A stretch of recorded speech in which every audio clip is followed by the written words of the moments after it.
E agora chegou a hora do nosso segundo painel, Transparência e Compliance, os negócios no Brasil pós-Lava Jato. Eu convido ao palco o procurador da Força Tarefa da Operação Lava Jato, o procurador Carlos Fernando dos Santos Lima, por favor.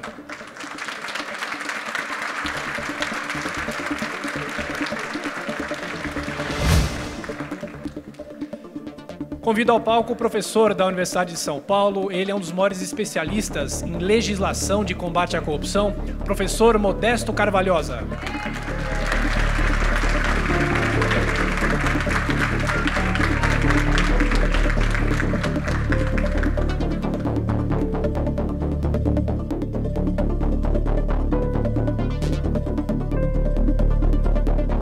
Convidamos também o advogado, professor da Fundação Getúlio Vargas e monitor da Odebrecht, o Dr. Otávio Iasbeck.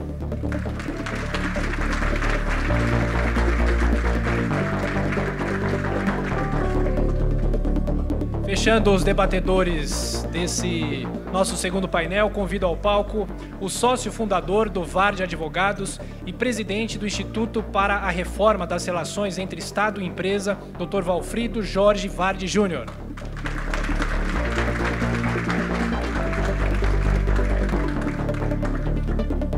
Lembrando que estamos ao vivo pela Jovem Pan AM, também pela rede Jovem Pan News e por imagens na internet, pelo YouTube, pelo Facebook e pelo streaming do site da Jovem Pan. E depois, todo o material vai ficar no site da Jovem Pan, jovempan.com.br. Para mediar esse nosso segundo painel, convido o jornalista Carlos Andreasa, nosso companheiro do programa 3 em 1. Vamos com tudo, Carlos Andreasa.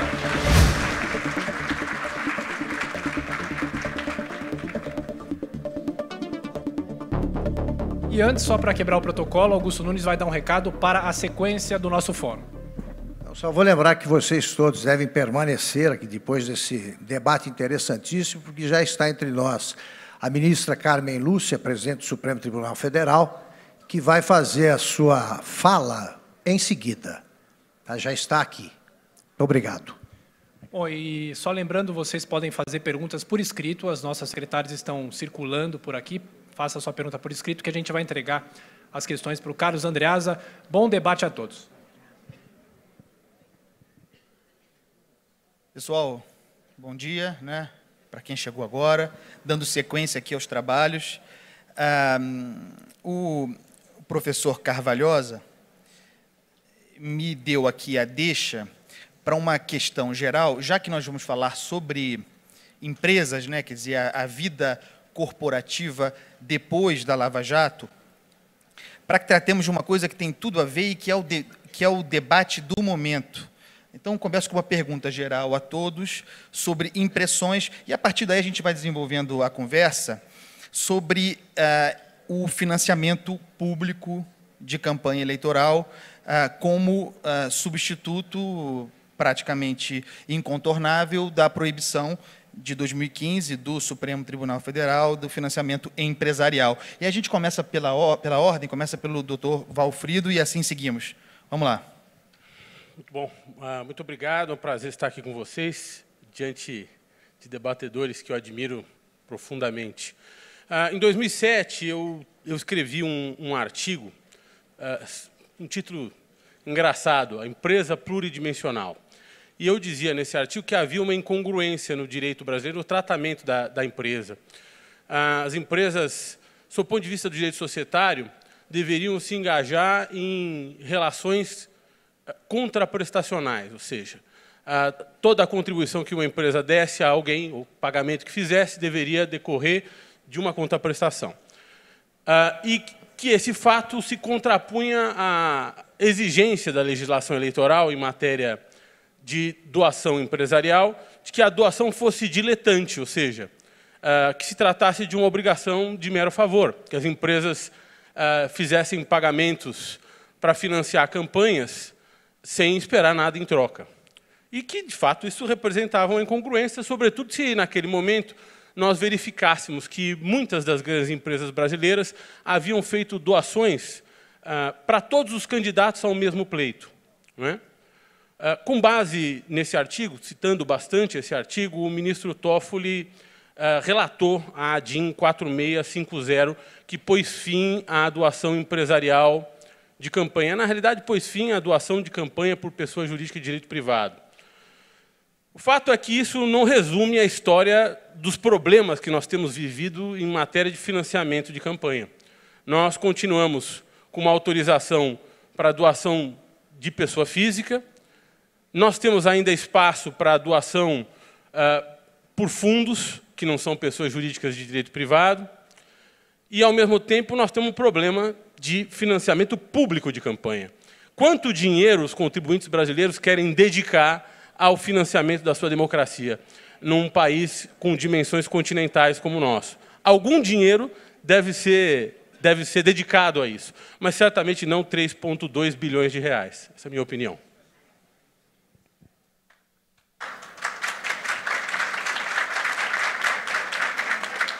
Muito bem.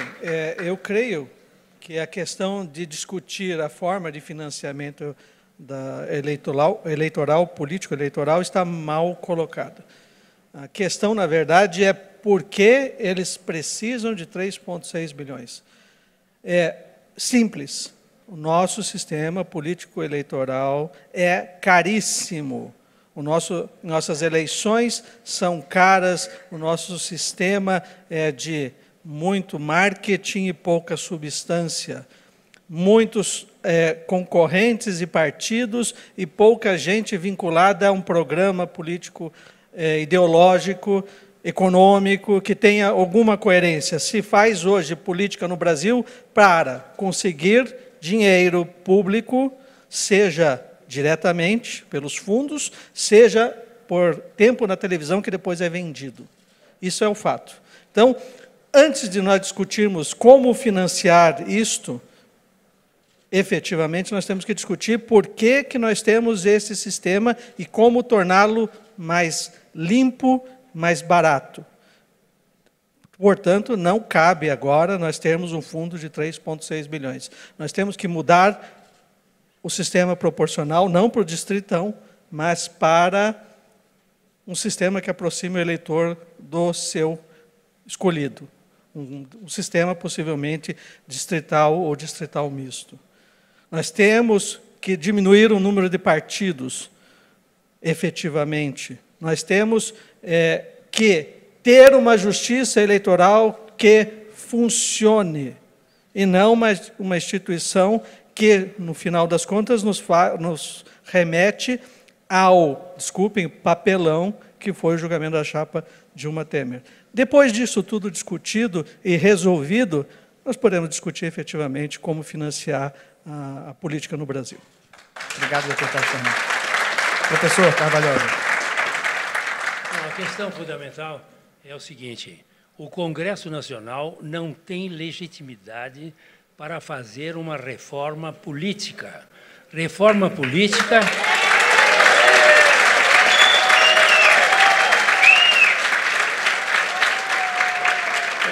Reforma política é reforma constitucional. Reforma constitucional não tem o mesmo efeito de uma emenda constitucional. Emenda constitucional é para um caso pontual da Constituição. Reforma política, que trata do sistema de representação numa democracia representativa, demanda um plebiscito da população para decidir o que fazer, conforme a própria Constituição fala. O Congresso Nacional não tem absolutamente poder constituinte permanente. Ele se arroga de um poder de mudar o regime de representação da cidadania, do eleitorado, por conta própria, quando ele não tem este poder na Constituição brasileira. A Constituição brasileira não dá poder constituinte para a reforma constitucional. Só através de um plebiscito é que pode haver, exatamente pela consulta popular, uma decisão a respeito, haverá financiamento público ou não, haverá voto distritão ou distrital puro ou distrital misto, continuará o voto por representação, por proporcionalidade ou não. Portanto, o que está havendo aqui é uma usurpação do Congresso Nacional do direito da cidadania, da soberania do povo, conforme o artigo 1º da Constituição, a respeito de mudanças constitucionais. Não há possibilidade de reforma constitucional através desse sistema autocrático. O Brasil é um país democrático, não é autocrático, no sentido de que possa um corpo de representantes manipular e decidir como que decidir como que a cidadania vai votar neles na próxima eleição. Isso é absolutamente incongruente e fora da civilização democrática. Nenhum país do mundo admitiria que uma reforma constitucional fosse feita pelo próprio Congresso. Veja, a Itália fez, ainda no ano passado, um plebiscito a respeito do assunto. Todos os países levam a plebiscito para decidir a respeito de reforma política. Portanto, é uma usurpação, é a instauração do regime autocrático no Brasil. Eles não têm, o Congresso Nacional, nenhuma legitimidade para fazer reforma constitucional sobre ponto fundamental da representação. Portanto, tudo está errado. Quanto à questão do fundo, como é que chama? Financiamento público de campanha, isto aqui chama-se simplesmente a explosão do caixa eletrônico do Tesouro. É exatamente isso que eles estão fazendo.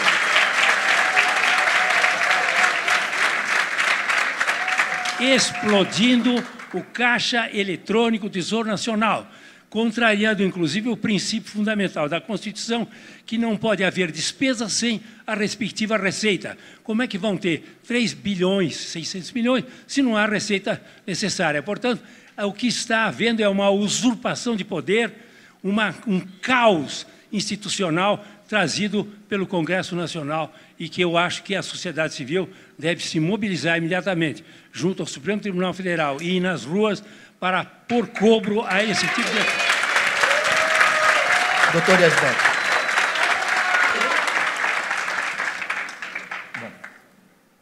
Inicialmente, bom dia a todos. Gostaria de agradecer a Jovem Pan pela oportunidade para participar desse evento e de fazer, inicialmente, uma ressalva. Eu sou um advogado de direito empresarial e, nesse sentido, eu posso opinar sobre financiamento de campanha apenas dentro dos limites do que um cidadão relativamente leigo pode opinar. E dentro dos limites também do que um pouco da minha experiência profissional recente, em especial a experiência de monitoramento, tem me trazido.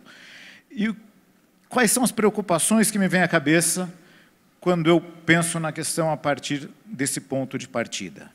O primeiro ponto, pensando como cidadão, diz respeito à baixa qualidade do debate político atual no Brasil, que já foi suscitada pelo procurador Carlos Fernando na sua manifestação.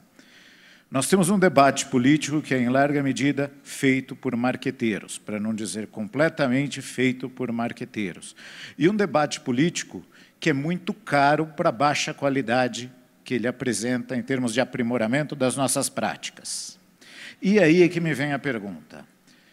Quando nós lidamos exclusivamente com o financiamento público de campanhas e fechamos a porta do financiamento empresarial, tendo um sistema que permitia há muito tempo o financiamento empresarial, seja o legítimo, seja o ilegítimo, em que medida nós não abrimos novas portas de irregularidades? Repetindo, então, aquela máxima de Churchill, quando se proíbe um mercado, se cria um mercado negro.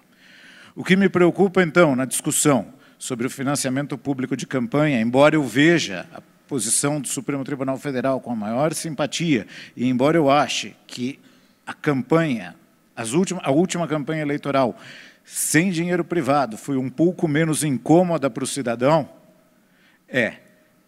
quais são, desculpem o termo, os trade-offs dessa decisão?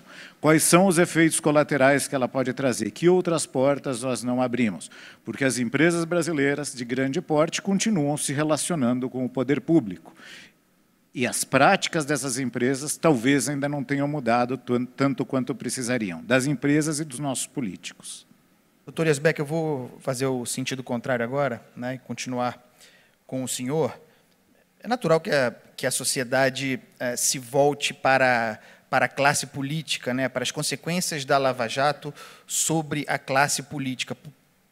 em certo sentido, negligenciando o seu olhar ou não dando tanta importância para a atividade empresarial, para os impactos da operação na atividade empresarial. O senhor é monitor do acordo de leniência da Odebrecht, e há uma curiosidade muito grande, por exemplo, a delação da JBS causou um clamor, né? O acordo de delação causou um clamor na sociedade, a impressão de que as empresas, num acordo como esse, são altamente beneficiadas, não sem razão, o clamor, que saem do acordo numa posição muito confortável.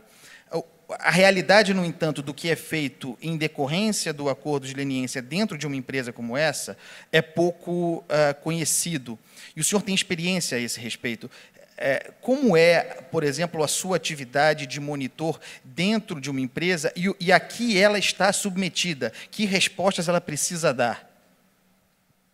Obrigado pela pergunta, Carlos. Eu vou me esforçar para não fazer referência a nenhum caso específico, embora, naturalmente, eu esteja fazendo referência a casos específicos o tempo inteiro. Eu acho que o importante aqui é nós pensarmos que a criminalidade empresarial tem algumas características que a diferenciam da criminalidade comum. E a primeira delas é que, cada vez mais, a empresa passa a ser reconhecida como um sujeito relevante nesse processo, e não apenas as pessoas físicas. E as empresas passam a poder ser penalizadas, o que a gente viu no direito ambiental já, o que a gente vê na legislação anticorrupção. Com isso, se torna importante pensar em soluções como acordos de leniência. É lógico, existem determinados casos em que esses acordos podem parecer mais lenientes do que deveriam, existem outros que eles podem não parecer, e, novamente, eu não gostaria de me manifestar sobre situações concretas, mas o fato é que esses acordos são particularmente importantes para permitir que as decisões tomadas nos processos não gerem externalidades ainda mais graves, que elas mantenham a empresa como unidade produtiva, como geradora de empregos. O balanceamento sobre qual é o peso da mão do Estado no acordo de leniência é muito parecido com o balanceamento que o juiz tem que fazer quando vai aplicar uma pena. Ele é muito leve? Ele não é? São questões que nós vamos sempre ter determinados juízos subjetivos, mas o instrumento em si é um instrumento particularmente importante. E é importante chamar também a atenção para o fato de que esses acordos não são tão lenientes assim. As empresas não têm uma segunda chance caso elas não cumpram o pactuado. E é aqui que entra a importância, por exemplo, das atividades de monitoramento. O pactuado muitas vezes envolve a criação de condições para que não se repitam aquelas práticas delitivas anteriores. E isso envolve o quê? Envolve compliance, envolve criar controles internos, mas só compliance e controles internos podem virar papel muito facilmente. Envolve também determinadas mudanças culturais. Envolve a colocação de uma cunha dentro da empresa que permita acompanhar a ocorrência dessas mudanças culturais. Essa é a função do monitor e esse é o dia a dia que nós temos vivido nas empresas que são objeto de monitoramento hoje. Eu acho que é importante fazer, então, algumas diferenciações. As leniências podem, em alguns casos, ser mais lenientes do que deveriam ser? Talvez, mas o instrumento, em tese, é um instrumento particularmente adequado e que pode permitir, inclusive, a transformação do ambiente empresarial brasileiro. Professor Carvalhosa, nessa linha, o senhor já defendeu, por exemplo, a dissolução da Odebrecht em decorrência da extensão dos crimes da corrupção à vida ali. O senhor é crítico do modelo de acordo de leniência ou você se referia a um caso específico? Eu vou aproveitar aqui, de primeira coisa, agradecer aqui a presença do Dr. Hélio Bicudo, que é, no meu entender,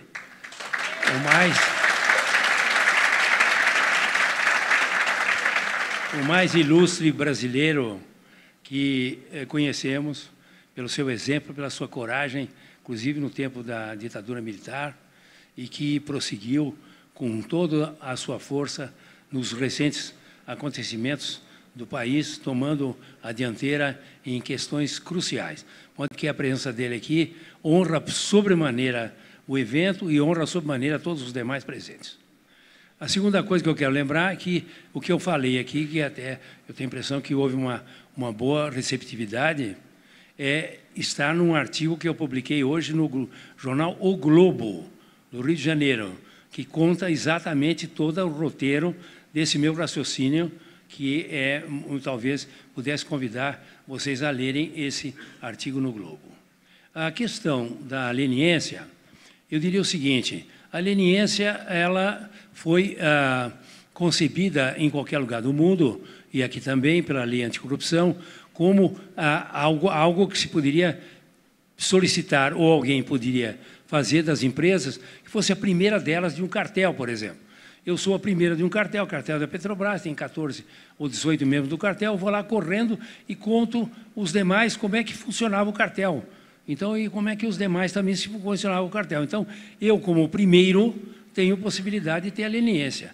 No Brasil, houve uma deturpação total do acordo de leniência.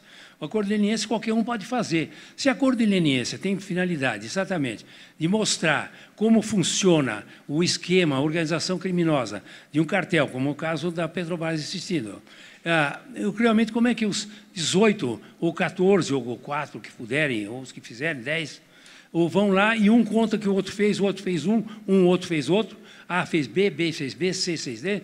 Quer dizer, realmente a finalidade do acordo de leniência fica totalmente derrogada. Portanto, a lei anticorrupção sobre o acordo de leniência está sendo completamente descumprida. Ademais, o acordo de leniência, realmente ele demanda o quê? Demanda que haja uma modificação da cultura das empresas. Aí a questão também do compliance que vem em seguida ao acordo de leniência. Sem mudança da cultura, não adianta haver acordo de leniência. Por exemplo, nós temos no Brasil, as empreiteiras do Brasil, por exemplo, as famílias que controlam essas empreiteiras, algumas há 80 anos, a outras há 70, outras 60, no máximo, há 60 anos. O que acontece? Elas continuam proprietárias das empresas. Elas continuam donas da empresa. Elas têm a cultura, as famílias têm a cultura da corrupção.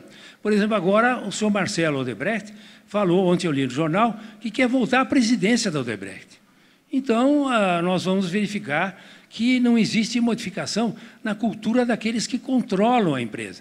E não adianta fazer acordo, fazer compliance numa empresa em que haverá realmente uma série de regras de ética e códigos de conduta dentro da empresa, se os proprietários continuam sendo os mesmos e que eles voltam a dirigir as empresas como nunca deixaram de dirigir em todo esse período em que está sendo feito. Portanto, os acordos de leniência no Brasil, eles não podem resultar na manutenção das empresas, das suas atividades, etc., mas sob o aspecto de realmente converter essas empresas para um sentido ético de conduta, elas serão absolutamente ineficazes, exatamente porque as famílias que estão fora dos quadros, vamos dizer, administrativos diários, elas é que se interligam e se interrelacionam com o poder público, com os políticos, com os servidores públicos, ligados à concorrência, às empresas públicas. Então, nós vamos continuar dessa maneira, tendo realmente o mesmo problema que vai continuar no Brasil, porque tornou-se intacto o aspecto da estrutura que levou à corrupção no sentido realmente empresarial.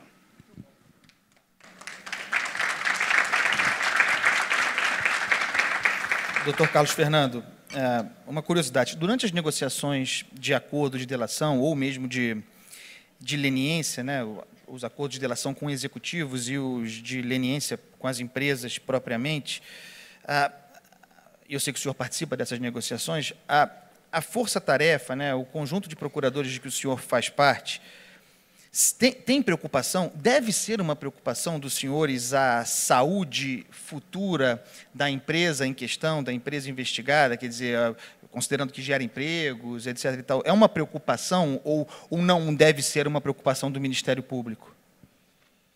Nós temos que colocar isso numa visão abrangente que talvez não tenhamos tanto tempo aqui. Eu só queria reiterar, eu tenho dito muito em alguns pontos do doutor Modesto Carvalhosa, a nossa homenagem ao doutor Hélio Bicudo, porque eu tenho repetido, nós temos poucas lideranças morais no país.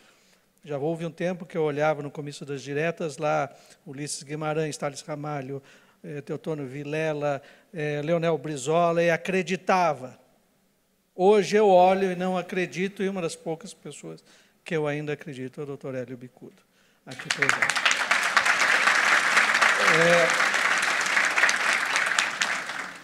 Os acordos de leniência, eles são complexos. Existem diversos interesses e contrapostos, muitas vezes, e eu concordo com algumas das críticas feitas pelo Dr. Modesto Carvalhosa. Evidente, acordos sobre o mesmo objeto com diversas empresas é ilegal. E isso nós temos dito desde que o governo tentou a medida provisória 703, que nós lutamos contra, medida que foi gestada pela Odebrecht no governo Dilma, porque é impossível fazer o acordão. Agora, é possível leniências plus baseadas na lei do CAD, no sentido de que eu faço com uma empreiteira que me revela o esquema A. A segunda empreiteira diz, eu participei desse esquema, mas eu também participei do esquema B. É possível fazer leniência plus. Vem uma terceira, eu participei do esquema A, participei do esquema B, mas eu vou revelar o esquema C. Então, não vou dizer que seja possível fazer com todas, mas existe uma certa flexibilidade pelos fatos novos que essas empreiteiras trazem. Então, nesse aspecto é que, às vezes, pode, talvez, confundir um pouco a plateia. O acordo, da nossa parte, ele visa a produção de prova. Esse é o nosso ponto.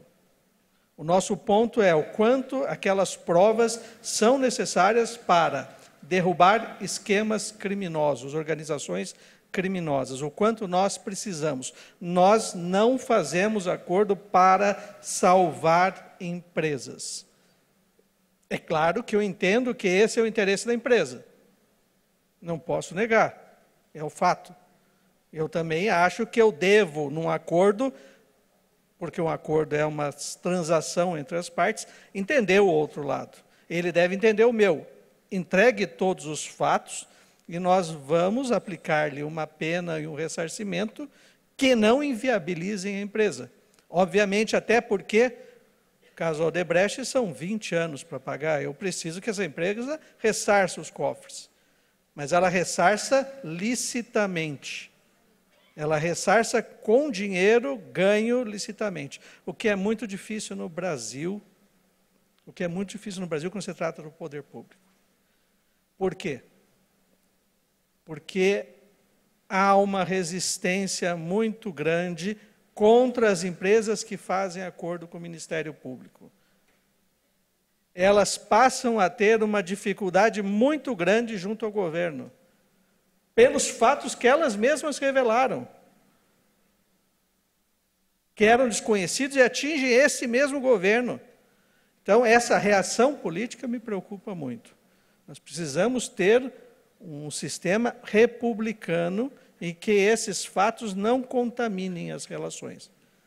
Então, realmente eu compreendo a necessidade da preservação da empresa, mas não é esse o objeto do Ministério Público quando senta na mesa. Dr. Vardi.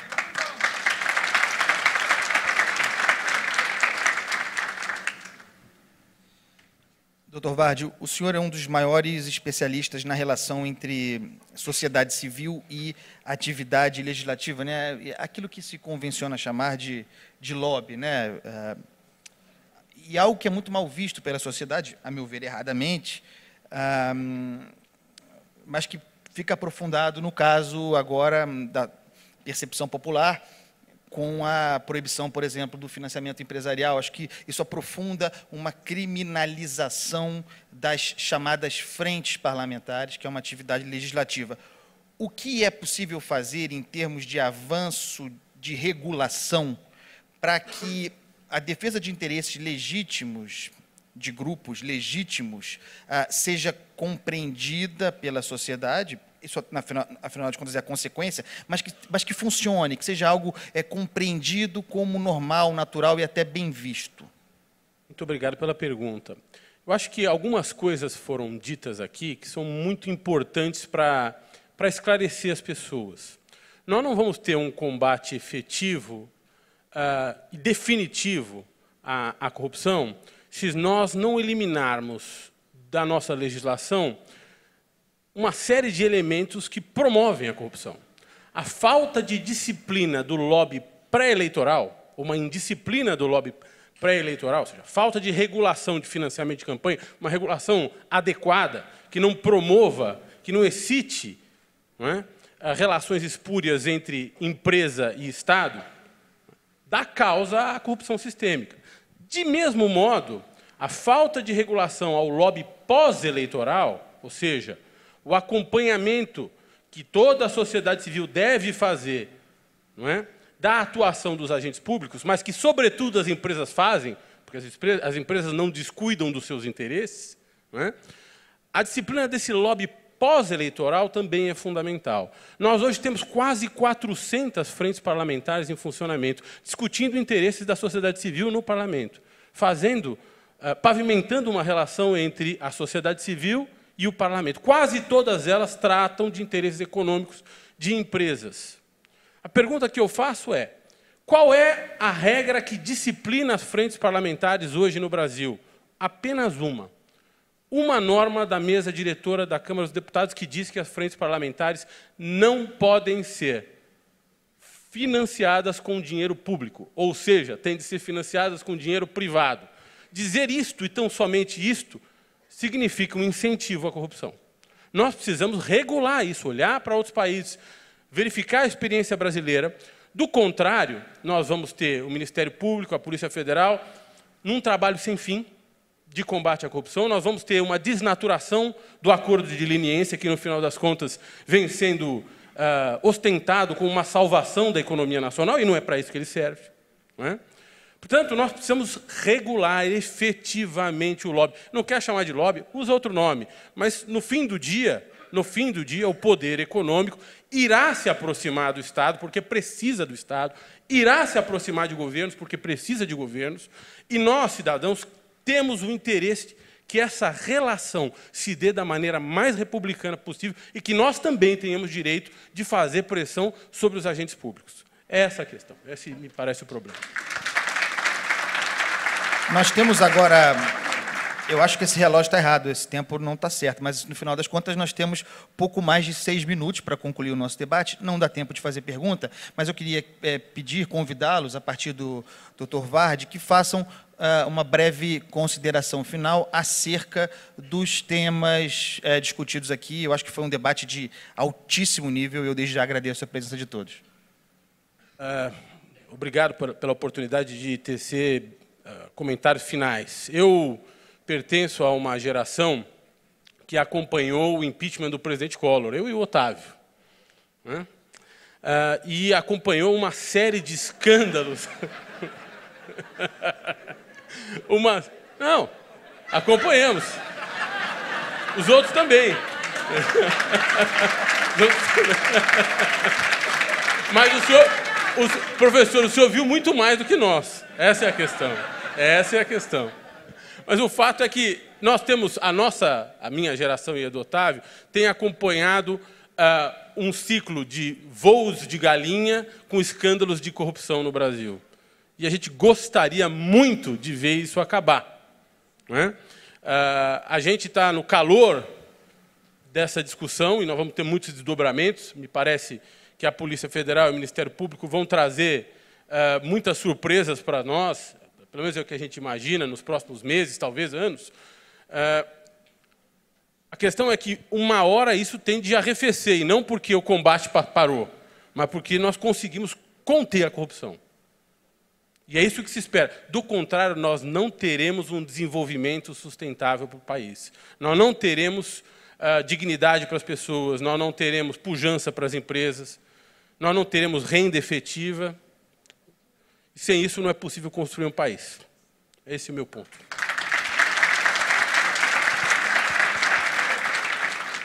Eu gostaria de colocar-me na mesma posição. Nós temos realmente ciclos pequenos ciclos de crescimento por longos períodos de recessão. Essa é a nossa história.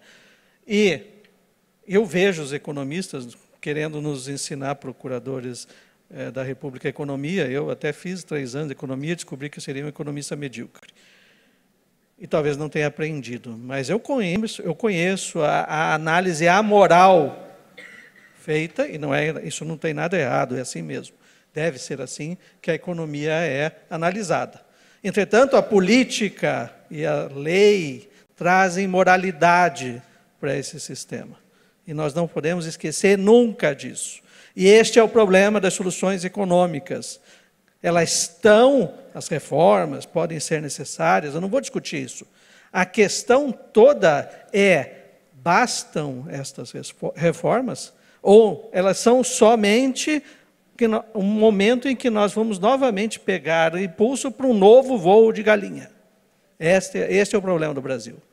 Nós temos que modificar a nossa forma, introduzir moralidade no sistema econômico e no sistema político, porque boa parte dos nossos voos, nós somos galinhas que só conseguem voar por curto período por causa da forma como a política se desenvolve no país. Ela drena o país, ela segura o país. E quando nós conseguimos nos libertar, logo nós somos puxados para baixo. Então nós precisamos pensar na corrupção como uma forma auxiliar de todas as medidas macroeconômicas que nós precisamos tomar no país. Mas não bastam medidas macroeconômicas. Nós precisamos enfrentar, de uma vez por todas, esse grande problema que nós temos, que é o sistema político corrupto e corrompido.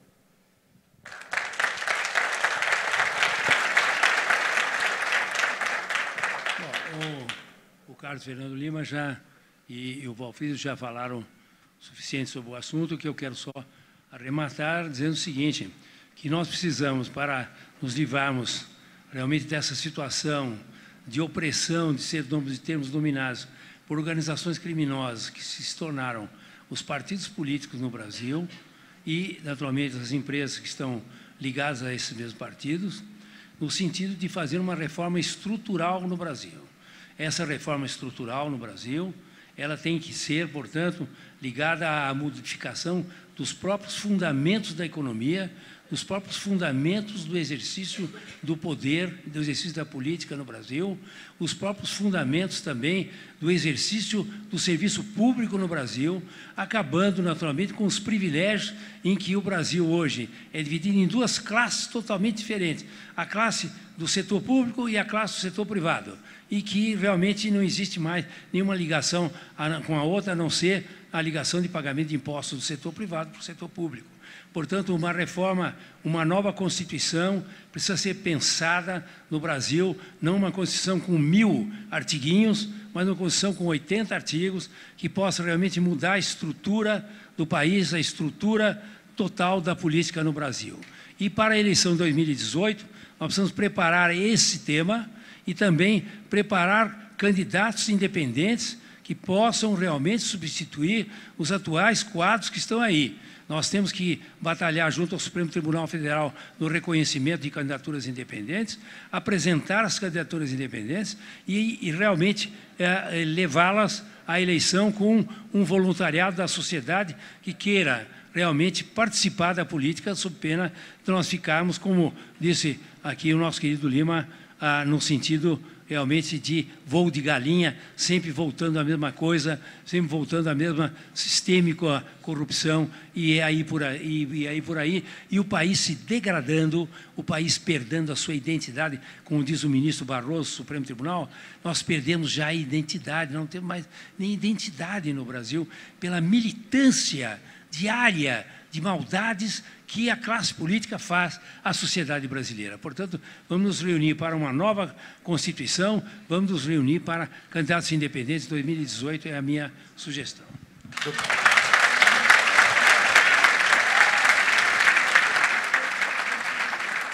Doutor Yazbek, por favor. Bom, eu gostaria de fazer essas considerações de encerramento voltando para a pergunta fundadora desse painel, que é: o que será da atividade empresarial do Brasil no pós-Lava Jato. E aqui, para mim, é muito eloquente a imagem trazida pelo Valfrido e reiterada pelo Carlos Fernando e pelo professor Carvalhosa, dos voos de galinha que nós temos muitas vezes visto na forma de fazer negócios no Brasil. O fato é que, há mais de 20 anos, nós ouvimos falar de governança corporativa, nós ouvimos falar de compliance, nós ouvimos falar de controles internos, mas muito do que se fala é retórico. Quando nós entramos em muitas das grandes empresas, nós vemos falhas extremamente graves que permitem que certas coisas que não deveriam acontecer, acontecessem. E eu não estou falando só disso em práticas de corrupção, eu estou falando disso em matéria ambiental, em matéria de relação consumidor, em matéria de questões concorrenciais, em administração de riscos em geral. Como fazer para romper essa maldição da retórica nas nossas práticas empresariais? Eu acho que talvez essa seja a chance que o pós-Lava Jato nos traga. Hoje, atrasados mais de 40 anos em relação a alguns outros países, nós precisamos, de fato, pensar na implementação de mecanismos adequados de compliance, de controles nas nossas empresas. Nós precisamos, de fato, pensar em como evitar a responsabilização da cadeia de administração inteira. E isso só se faz trazendo procedimentalização, trazendo transparência e deixando de lado os discursos simplificadores. Eu acho que esse é o verdadeiro desafio que nós temos, que talvez venha a ser um voo de galinha, ou venha a ser um novo pequeno passo, mas vai ser certamente um ganho qualitativo para o ambiente empresarial brasileiro. Muito obrigado a todos. Muito obrigado. Vamos nos preparar agora para ouvir a ministra Carmen Lúcia.